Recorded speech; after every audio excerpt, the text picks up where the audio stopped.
ॾखण लघु ॻोठ लोंगाणी शरीफ़ में मोहम्मद इमरान जूनेजो पारां अॻूणे एमएलए मोहम्मद खान जूनेजो जे मान में शानदार आजियाणो कयो वियो।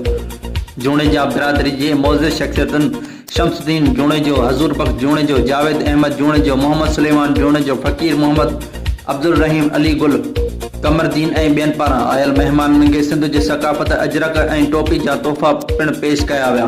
इन मौक़े ते अॻूणे एमएनए पीपल्स पार्टी जे अॻुवाण मोहम्मद खान जूनेजो मीडिया सां ॻाल्हाईंदे चयो त वफ़ाक़ी हुकूमत जो सिंध जे ॿेटनि ते कब्ज़ो मज़म्मत जोॻो अमल आहे।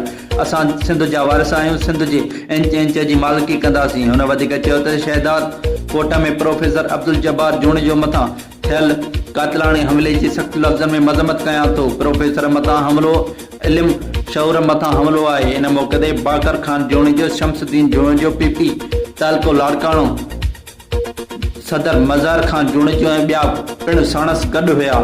रिपोर्ट शाहधारे जो सिटी न्यूज़ ॾखण।